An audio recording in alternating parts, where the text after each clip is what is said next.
Oke. Ya, bismillahirrahmanirrahim. Assalamualaikum warahmatullahi wabarakatuh. Selamat pagi. Waalaikumsalam warahmatullahi wabarakatuh. Selamat pagi, Pak. Pak. Kalian sehat-sehat semua. Kembali lagi bersama Pak Aziz. Ya, hari ini kita akan belajar mata pelajaran mikroprosesor dan mikrokontroller. Sebelum sama-sama kita mulai mata pelajaran atau materi ini, terlebih dahulu silakan untuk ketua kelas untuk memimpin pembacaan doa. Saya persilakan untuk Agus Sutianto untuk memimpin doa. Silakan ketua kelas. Baik, kawan-kawan semua, sebelum kita memulai kegiatan belajar, doa ini kelancaran pada pagi hari ini. Berdoa dimulai. Baik, terima kasih. Baik, terima kasih Agus Sutianto sudah memimpin doa. Selanjutnya saya akan meriksa absensi kalian. Saya tadi sudah cek di classroom, kalian sudah absen semua lengkap, alhamdulillah. Kemudian di Google juga saya cek sudah ada semua. Halo, adik-adik kalian semua? Hadir ya semua ya. Saya cek di classroom dan Google Meet sudah absen semua. Kemudian selanjutnya saya akan tampilkan PowerPoint.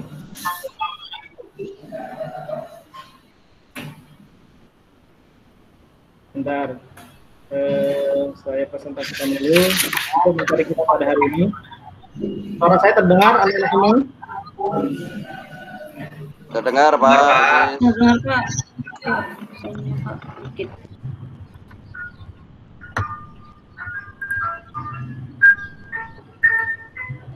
Oke, sudah terlihat ya? Sudah, Pak. Oke, kita masuk materi pada hari ini pada mata pelajaran mikroprosesor dan mikrokontroller. Untuk materinya pada hari ini ya ini mikrokontroller Arduino menggunakan software aplikasi. Oke, langsung saya akan menyampaikan kompetensi dasar dan indikator pencapaian kompetensi pada hari ini. Yang pertama, KD yang pertama yakni menerapkan program aplikasi sederhana menggunakan mikrokontroller. Kemudian IPK-nya yang pertama menerapkan program aplikasi sederhana dengan mikrokontroller Arduino. Kemudian yang keduanya mendemonstrasikan rangkaian mikrokontroller Arduino menggunakan software simulasi Proteus. Kemudian pada KD keterampilan membuat program aplikasi sederhana dengan mikrokontroller. Nah, IPK-nya membuat program aplikasi sederhana dengan mikrokontroller menggunakan software Arduino. Kemudian IPK yang kedua mempraktikkan rangkaian mikrokontroller Arduino menggunakan aplikasi software simulasi Proteus. Selanjutnya, Pak Ajis akan menyampaikan tujuan pembelajaran pada hari ini ya. Yang pertama itu setelah melakukan diskusi dan literasi, peserta didik mampu menerapkan dan mendemonstrasikan rangkaian mikrokontroller Arduino menggunakan software Arduino dan Proteus. Kemudian yang kedua, setelah diberikan suatu permasalahan penerapan mikrokontroller melalui PowerPoint ini, peserta didik mampu mempraktikkan rangkaian mikrokontroller Arduino menggunakan software simulasi Proteus. Nah, selanjutnya coba perhatikan, gambar apa ini? Ada yang tahu nggak? Apa itu? Arduino, Pak. Arduino, mikrokontroller Arduino, Pak. Yang Amron ya? Ya. Ya betul, Amron. Ini adalah gambar Arduino. Ya. Selanjutnya saya memunculkan gambar yang sama, namun ada angka-angka yang saya cantumkan di situ. Saya akan tanya sama kalian. Di angka itu namanya apa, kemudian fungsinya apa, ya. Saya mau tanya kalau di nomor 1 nih, ini apa nih? Ada yang tahu nggak? Ayo nomor 1. Tahu, Pak, tahu. Power USB. Oke, Ambar ya? Yes. Betul, power USB. Kemudian yang kedua, saya mau tanya di nomor 4. Ada yang tahu nggak apa ini 4? Pak. Kristal ya, Pak. Oscillator. Apa ini? Ya, kristal itu, Pak. Kristal. Ya, Oscillator itu. ini ya. Oke. Iya. Yang menjawab saya kasih nilai tambahan ya. Asik. Emi pinter. Oke, selanjutnya Coba perhatikan di nomor 16. Ini 16. Kira-kira apa ini 16? Ada yang tahu nggak? 16 apa ya? Pin output itu ya, Pak? Ya. Apa itu? Pin output, Pak. Power itu, Pak. 16. Ayo, cek 16. 16. Sumber tegangan ya, Pak ya? Pengatur IC yang mengatur sumber tegangan bukan? Kurang tepat. Ayo 16. Analog bukan, Pak? Analog reference. Iya, tuh. Siapa yang jawab ini? Fitri, Pak. Fitri, Pak. Ya, bagus. Betul ya. Ini adalah analog reference ya. Ini digunakan untuk mendapatkan sumber tegangan yang diatur lewat IC. Oke, bagus. Kalian sudah bisa menyebutkan materi dasar dengan baik. Selanjutnya, coba perhatikan gambar apa ini? Ada yang tahu gambar apa ini? Traffic light. Traffic light. Ya, hijau. atau biasa kita sebut apa ini? Lampu lalu? Lampu warna hijau, Pak. Sudah tanya. Bagaimana cara kerja lampu lalu lintas ini? Ayo, ada yang tahu? Coba lapis. Cara kerja lampu lalu lintas ada yang tahu nggak? Klip. Gantian, Pak. Klip. Selain itu, Pakai timer, Pak. Pakai timer. pakai timer. Apa lagi? Ayo. Bergantian secara berurutan. Nyalanya gantian. Nyalanya gantian, betul. Ada lagi nggak jawabannya? Cara kerjanya? Menghitung jumlah mobil yang melewati. Oke, bisa. Ya, pada intinya lampu lalu lintas ini yaitu untuk mengatur kelancaran lalu lintas ya di persimpangan supaya tidak terjadi kecelakaan. Mungkin intinya seperti itu. Lanjut Iya, ya. Pak. Nah, di sini ada video penjelasan traffic light menggunakan sistem microcontroller. Jadi saya nggak setel di sini, saya sudah kirim di kelas kalian. Silakan kalian nanti linknya, kalian pelajari, kalian diskusi dengan kelompok. Ini menjelaskan tentang traffic light atau lampu lalu lintas menggunakan sistem microcontroller. Oke, kemudian selanjutnya, strategi pembelajaran pada hari ini, ya ini saya menggunakan problem based learning, yaitu pembelajaran berbasis masalah, kemudian metodenya kita diskusi kelompok, kemudian penjelasan interaktif, kemudian praktek menggunakan software simulasi dan demonstrasi. Oke, lanjut. Nah, saya punya studi kasus atau permasalahan nih. Di depan kalian ada dua masalah ya, atau dua berita yang saya cantumkan di sini. Yang pertama, dua-duanya dari Kompas ya. Yang pertama kita lihat judulnya, tanpa lalu lintas, perempatan Tugu Depok kerap macet. Nah, ini masalah yang pertama. Kemudian masalah yang kedua, tak ada traffic light, sejumlah persimpangan di Jakarta Utara macet. Dari dua masalah ini, silakan kalian diskusikan, ya, kalian simpulkan. Kemudian kalau kalian sudah diskusi, kemudian silakan kalian tulis hasil kesimpulannya seperti apa, kemudian solusinya seperti apa, gitu. Kelompok, Pak, ya kelompok. Saya sudah bagi kelompok di Classroom. Silakan nanti dicek, ya, ini di Classroom. Di sini ada filenya, sudah ada LKPD-nya. LKPD itu lembar kerja peserta didik ya. Nanti silakan kalian buka. Pak Haji sudah kirim di situ. Kemudian sudah ada pembagian kelompok di situ. Silakan kalian cek di Classroom kelas kalian. Nah, selanjutnya, ayo kita berdiskusi ya. Berdasarkan berita di atas, buatlah kelompok belajar ya. Ini sudah dibentuk kelompoknya. Kemudian diskusikan. Terus buat kesimpulan dari solusi permasalahan berita di atas, gitu ya. Kemudian yang kedua, silakan simulasikan ya rangkaian traffic light dengan ketentuan sebagai berikut nih. Di sini ada nih.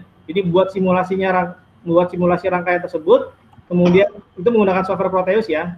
Kemudian simulasikan cara kerjanya seperti apa, kemudian coding di Arduino seperti apa, kemudian presentasikan ya. Nanti saya akan persilakan dari kalian untuk presentasikan hasil dari proyek yang sudah dibuat.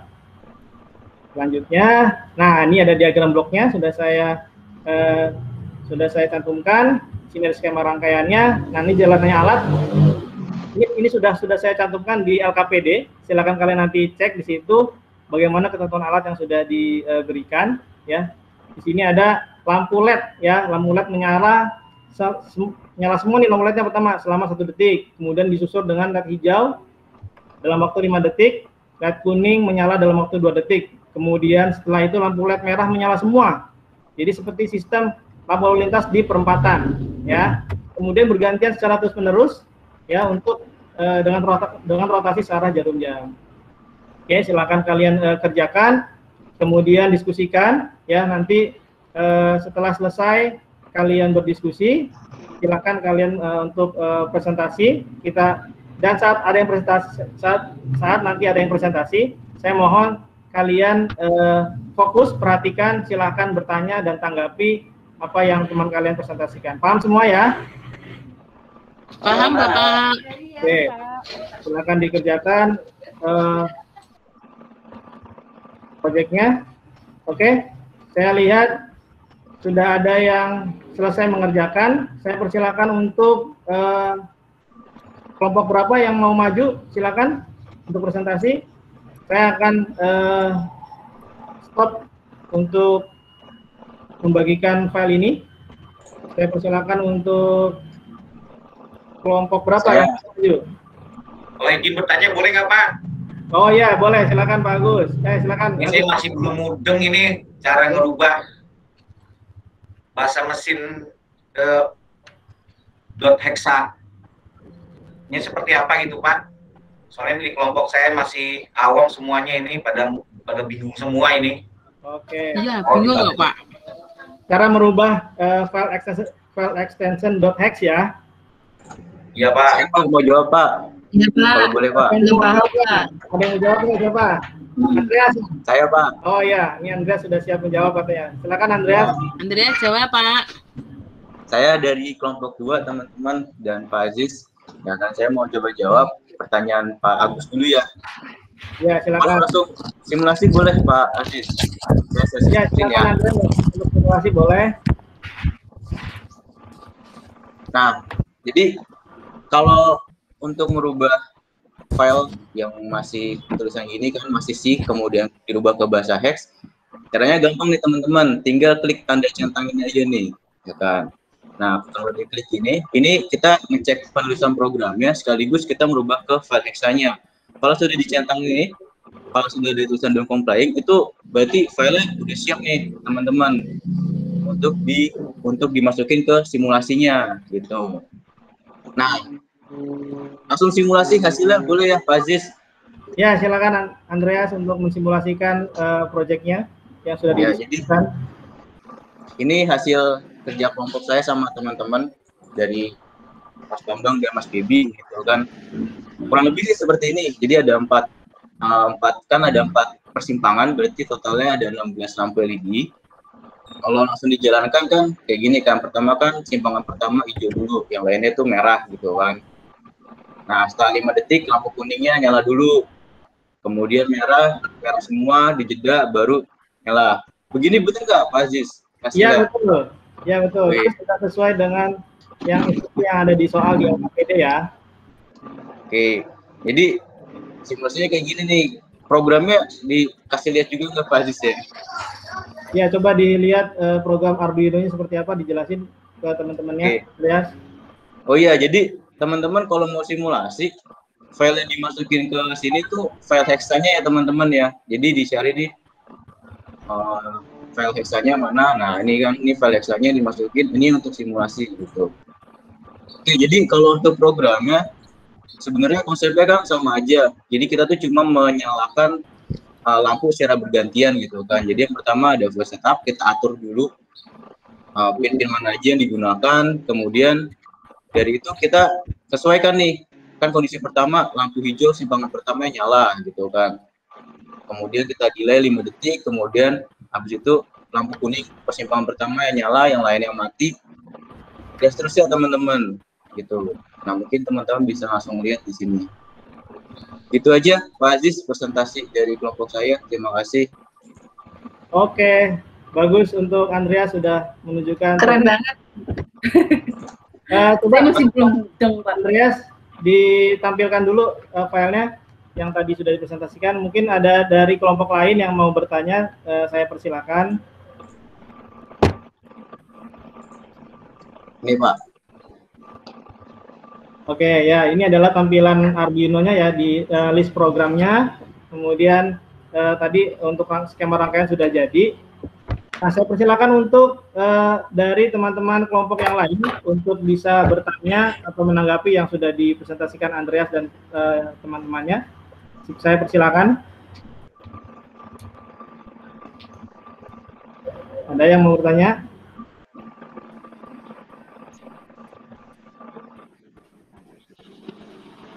Ini Amelia mau bertanya tidak? Mikrofonnya dibuka dulu kalau mau berbicara. Emi? Mau tanya Pak. Oh iya, siapa yang bertanya? Oh Ambar, silakan Ambar. Ambar. Mau tanya itu Pak yang Arduino itu loh Pak, masih bingung Pak. Ya. Arduino itu softwarenya pakai Proteus ya Pak? Proteus, ya betul pakai Proteus. Ya terus mau dijelaskan Pak, ada pin analog di Proteus itu maksudnya gimana Pak? Ya, ini Ambar bertanya, pada software Proteus itu ada analog pin ya? Ya. Kira-kira siapa yang bisa jelasin maksudnya itu apa? Analog pin itu fungsi utamanya seperti apa sih gitu di Arduino itu? Ada yang bisa kali jawab? Pak? Saya persilakan untuk Andre bisa nggak? Bisa, coba ya. Untuk input listrik analog ya, Pak ya? Oh ini ya, mungkin ya. Sinyal analog ya? Sinyal analog maksudnya ke gitu. Puyeng ya lihat kecil-kecil itu ya? Iya. Analog sih tegangan itu lah. Ya, tentang input tegangan analog. Kalau di sini teman-teman kita nggak pakai sinyal analog, kita makainya sinyal digital. Kok ada pin analognya? Di mana? Ada, kalau nggak salah ada itu Pak.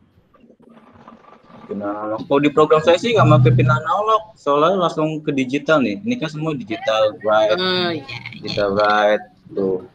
Jadi kayak ini nih, digital write 7,1 gitu kan. Nah artinya itu kita memberikan tegangan di pin nomor 7, tegangannya tegangan logika 1 berarti high gitu. Itu teman-teman. Oke. Thank you Andre. Gitu. Pak Andre, kita harus kerja kelompok lagi Pak Andre nih. Kita belajar sama Andre yuk An. Ya. Ini kelompoknya pada orang semua ini. Belajar bareng. Ya, saya bisa membantu menjawab juga ya. Tadi selain saya menambahkan tadi dari Angga sudah betul ya. Ya Pak Guru. Kalau untuk pin di Arduino-nya itu kan memang ada betul ya. Di situ ada analog pin. Memang di rangka ini kita nggak pakai. Jadi fungsinya itu memang di situ ada A0 sampai A5 ya. Jadi pin ini dapat membaca tegangan sinyal yang dihasilkan sensor analog gitu ya. Tapi sensor analog ini yang contohnya misalkan sensor kelembaban atau temperatur, nah itu diubah ya sama pin analog ini menjadi nilai digital yang dapat dibaca oleh microprosesor sehingga mewakili nilai tegangan 0 sampai 5 volt. Jadi pin analog itu sebenarnya untuk merubah yang tadinya yang dihasilkan oleh sensor analog ya berupa sensor kelembaban, itu hasilnya berupa sensor analog nih. Nah, terus mengubahnya menjadi nilai digital yang dibaca yang bisa dibaca oleh mikroprosesor. Itu saya tambahin ya.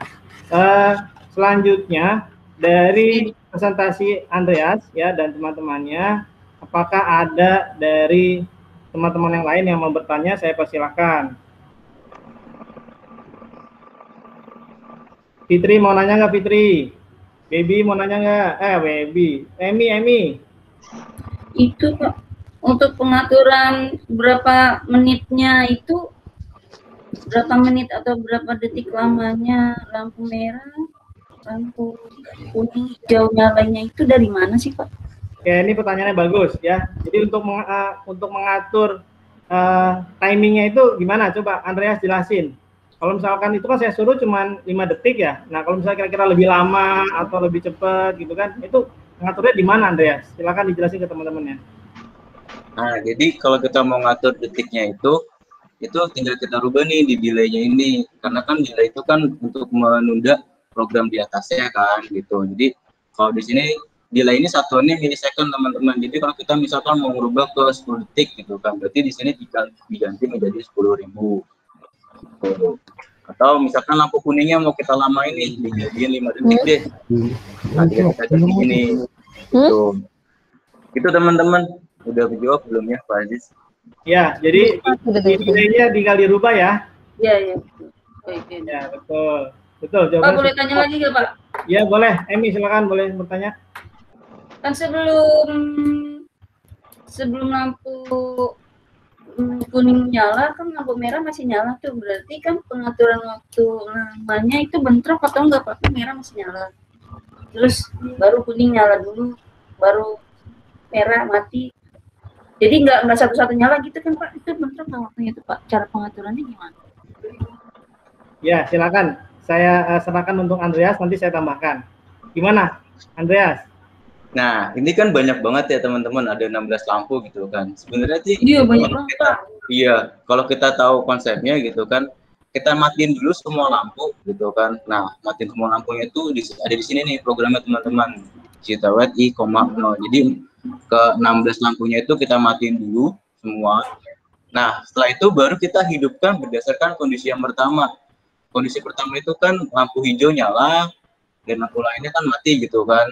Nah, di sini kita nyalain nih, berarti P2 ini sebenarnya nyambungnya ke lampu hijau persimpangan pertama, tuh kan, yang lainnya mati. Tuh. Nah, setelah itu di kondisi kedua tinggal kita rubah lampu hijau di persimpangan pertama itu kita matikan dan lampu kuningnya kita nyalakan, gitu teman-teman. Kemudian yang ketiga juga nih, jadi dirubah kondisinya. Jadi per step mana dulu yang nyala, mana dulu yang mati. Jadi nggak perlu kita atur semuanya bareng 16 lampu itu, nggak usah. Itu Pak Aziz. Ya, betul Pak.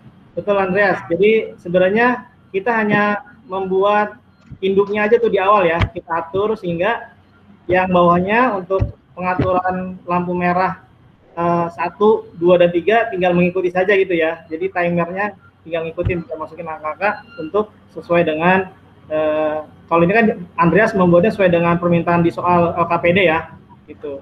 Biasanya kalau di lampu lalu lintas, biasanya itu terdapat pengaturan yang berbeda gitu waktunya. Kalau pagi beda, malam beda gitu. Nanti mungkin bisa disesuaikan ya Andreas ya, gitu. Ya Pak. Oke, selanjutnya ada yang mau bertanya lagi nggak? Saya persilakan untuk anggota kelompok yang lain untuk bisa bertanya.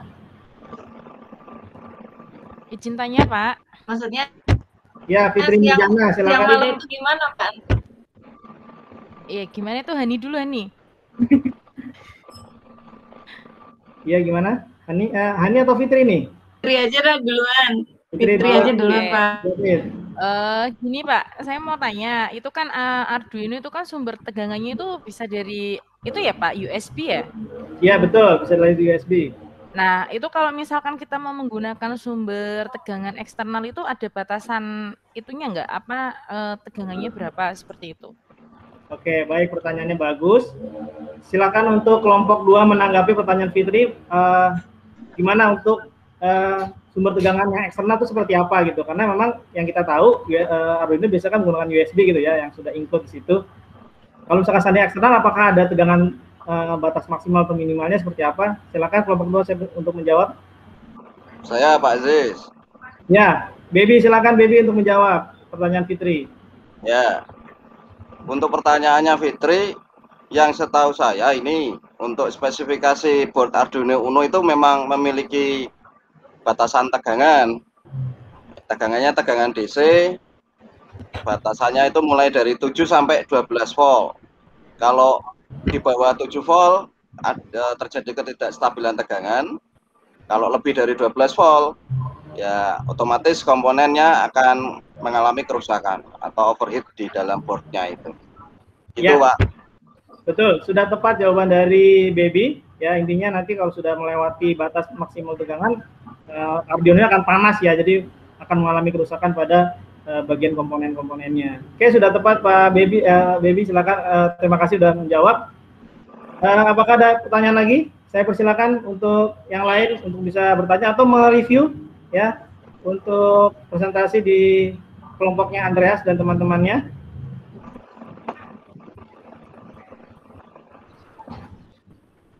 Tadi itu saya mau nanya dikit aja, Pak. Silakan Hani Ana, silakan. Kan Bapak menjelaskan untuk lampu lalu lintas itu siang malam ada perbedaan apa namanya pengkondisian. Ya. Maksudnya nanti itu arahnya juga programnya juga dibedakan ya Pak ya? Beda apa untuk mengatur lalu lintas siang sama malam itu berarti programnya dibedakan ya?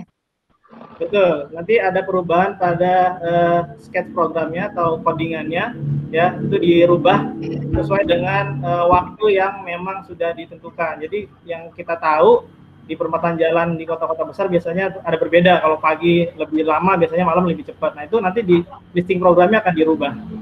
Seperti itu, Hani. Nah, baik, terima kasih. Ada lagi? Ada yang memberikan saran atau review atau pertanyaan lagi? Tidak ada? Kalau tidak ada, saya persilakan Andreas untuk bisa menyimpulkan hasil presentasinya pada hari ini. Ya, jadi kalau menurut kelompok kami, kesimpulan ya, dalam membuat sebuah project gitu kan, lebih gampang kalau kita pakai simulasi. Jadi bisa pakai Proteus gitu kan, langsung dijalankan. Nah, sistem keamanan ini sebenarnya bermanfaat untuk keamanan lalu lintas kendaraan. Jadi jangan sampai program yang kita rancang itu nanti ada trouble, gitu kan. Jadi lebih baik kita simulasikan dulu, baru kita buat hasil aslinya gitu. Itu kesimpulan dari kelompok kami, Pak Aziz. Oke, baik. Terima kasih. Kita kasih plus untuk kelompok 2, Pak Andreas. Terima kasih atas kesimpulannya. Saya juga akan menambahkan. Jadi memang di Arduino ini memang menggunakan bahasa pemrograman C ya, dengan versi yang memang sudah disederhanakan sehingga lebih mudah untuk dipelajarin. Kemudian tadi alat lalu lintas yang sudah dibuat memang itu bermanfaat untuk keamanan ya berkendara, sehingga permasalahan yang tadi saya sampaikan ya kemacetan ya itu bisa terselesaikan dengan adanya traffic light atau lampu lalu lintas. Itu yang bisa saya sampaikan pada materi hari ini anak-anak semua. Saya ingatkan untuk semuanya untuk bisa di classroom bisa ada evaluasi, silakan dikerjakan soal evaluasinya, kemudian dikumpulkan di classroom, nanti Pak Aziz akan nilai. Oke, saya persilakan sekarang untuk ketua kelas untuk memimpin doa sebagai penutup akhir pembelajaran. Agus, silakan memimpin doa, Agus. Ayo Mas Agus.